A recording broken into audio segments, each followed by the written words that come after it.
Sabay-sabay natin alamin ang mga kaganapan na nangyayari sa ating bansa.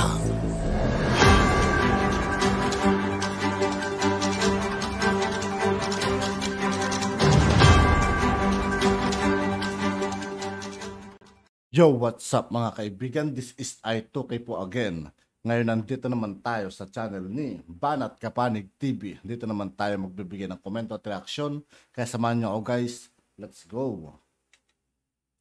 Congresswoman Franz, pinag-uusapan ng mga miyembro dito sa Kongreso, dito sa impeachment.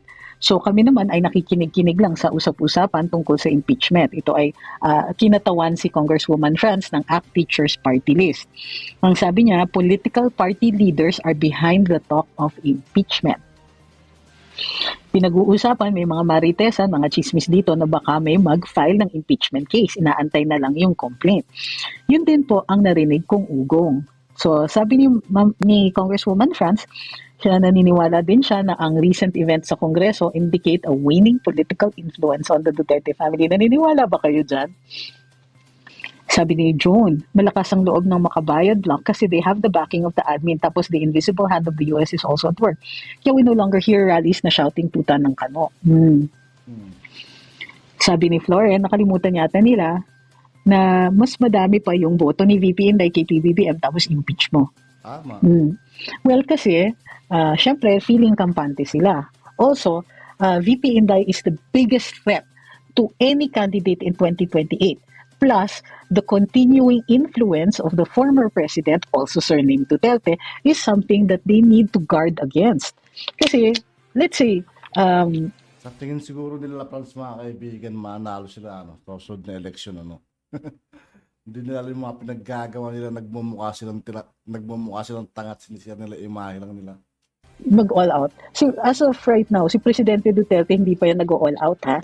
Gaano lang siya, sagikan lang siya, nagbibitiw ng salita.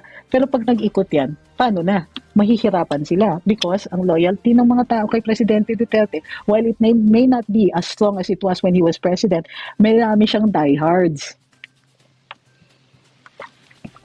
And still, he represents a formidable force in Philippine politics. So, as we mentioned before, kailangan siraan yan para mawala yung influence. Kailangan siraan din si Inday para walang mairarally, walang second phase, Duterte Part 2. Wala na, take away the Dutertes as a part of the equation kasi the Dutertes were the game changers, are the game changers. Remember that there are things that got built, things that got done during the Duterte administration. I will emphasize it was not perfect. And of course, mistakes were made. And of course, there still were people in there who were corrupt to the core. Excuse me lang, di ba? Hindi kinaya talaga na 100% na walang sala ang Duterte administration. And yet, napasa yung mga crucial na legislation. Nagkaroon ng mga programa na that would not have otherwise gotten done. Universal healthcare, free tertiary education, mga programs that are aimed at eradicating poverty and ensuring, and remember this, ensuring social and financial mobility. Anong ibig sabihin nito? Yung mahihirap maiaahon natin, ang middle class kayang makipag-tagisan ng negosyo and all that with the big boys. Mobility meaning kaya natin umangat, kaya natin mayroong room for us to go up, to go upwards, to be wealthy, to create wealth and so on. Kasi ang nangyayari sa ngayon ay nalalaki yung pera dun sa mga oligarko. Sila nakakakuha ng malalaking kontrata sa gobyerno.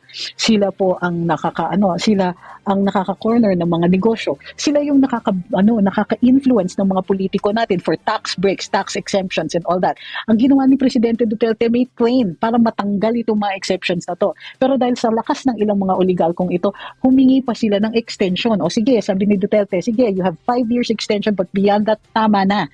Kasi kung tax break kayo ng tax break, parang ang nangyayari, government ang nagsusustento sa negosyo ninyo. Now, ang ordinaryo bang hampas lupang negosyante katulad natin, mga nagbebenta ng fishball, nagbebenta ng banana Q, barbecue, ganyan. Mga home bake shops, yung mga social media content creators and all that, kaya ba natin yon? Meron ba tayong tax breaks? Aba, full kaya ang binabayad natin sa taxes. Mabuti nga dahil sa train tumaas na yung cut-off ng non-taxable income. Gayon pa man, nakikita natin na may mga nagsusuppress ng tinatawag natin ng social and financial mobility. Sabi ni Ma'am Pinay, Pulong and Baste will also help in the candidacy of VP Sara when and if and when she decides to run for the presidency. So, sabi ni Angelito, masyado, tama.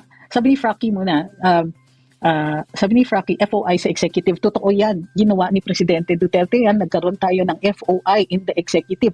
Kung kaya't there are certain things talaga na napipilitan ng mga cabinet secretaries na sagutin. Ano po ang ginawa ninyo dito? Ganito. Sino po ang ganito? Etc. Sabi ni Angelito, masyado na po halata ang sabwatan ng lahat ng media, gobyerno at makakaliwa at pati ang US kasi po kahit isa walang nagrarally ngayon sa Amerika sa pagdadating ni BBM. Dati po napakaraming balita sa mga nagrarally. Anyari po at bigla na lang silang tumahimik. Hindi patatas guys, buti nga na ibalik na yung libreng tertiary education. Dati UP used to be at 5K per semester, then nawala raw ang sponsors, naging 80K per sem. Actually, hindi po. Yung 18K per sem, yan po ay under the socialized tuition fee program. Yan po ang full tuition ng isang estudyante. Alam ko, enrolled na rin naman ako sa UP. Yung 5K, ako 5,000 per semester, master's degree, kasi ang average ko is something like 6 to 9 units lang per semester. So, nung panahon ni Duterte natanggal yan, free tertiary education sa lahat ng UP students ay nalibre na. At in-extend yan sa medical school. Ang law po, ang naka-socialized tuition fee pa rin.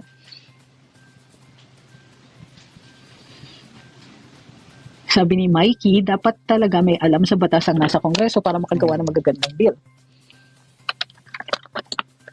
Alam nyo, gusto ko man panigan ang mga abogado, ang purpose po ng ating saligang batas para magkaroon ng hindi i-prescribe na kailangan may alam ka sa batas ay para may iba't ibang punto de vista ang umaabot sa legislatura. Kasi you need the voices of as many people as possible, representation ang mahalaga sa Kongreso. Hindi lang po yung draftsmanship, yung paggagawa ng batas, kundi na mayroong representante at naririnig ang kanilang input o ang panig nila, no matter how uninformed sometimes, doon sa paggagawa ng mga batas. Dahil lahat po ng mga sektor, kadalasan, ay naaapektuhan ng mga batas na ito.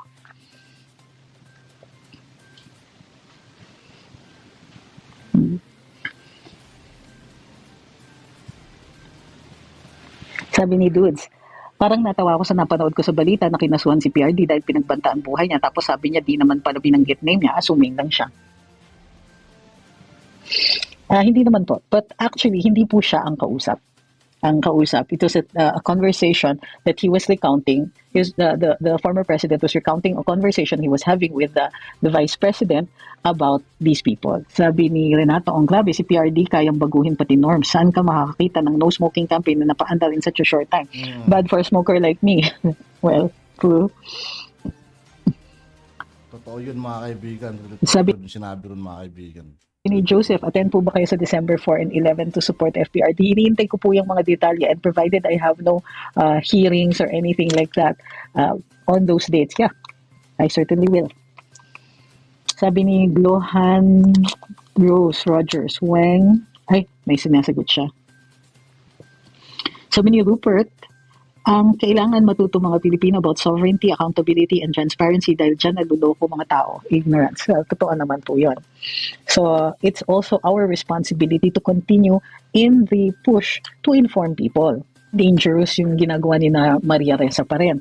At yung mga gatekeepers ng supposedly katotohanan. Ang gusto nila ay ang katotohanan ay nanggagaling lang sa traditional media na kadalasan naman ay nahuhuli pa sa balita at kumukuha ginagawang source ang social media. So, gini-gatekeep ng mga ito ang truth. So, ang kailangan sa atin ay diskurso, at habang nagdidiskusyon ay lumalabas ang katotohanan at natututo rin tayo.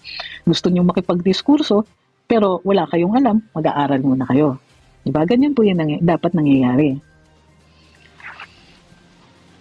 Is there a way na matanggal ang mga kongresista if maraming tao sa kanilang distrito mag-rally against sa kanila? Unfortunately po, ang recall ay hindi nangyayari sa ating mga legislators. So ulitin ko po mayroon tayong batas for recall elections, pero nangyayari lang po ito for local elected officials, particularly in yung mga mayors, vice mayors, and so on.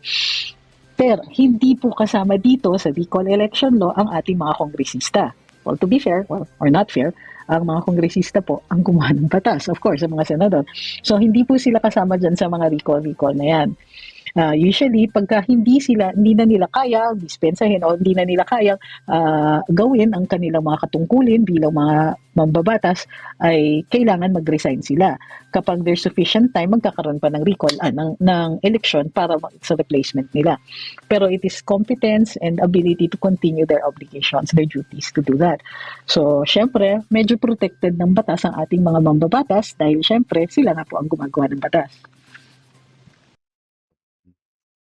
At yun nga po mga kaibigan, dito po nagtatapos ang ating reaction video. Muli ako po si I2K ng Sundalo ng Dunggalo at 811. Maraming salamat sa patuloy na pagsuporta. Peace out.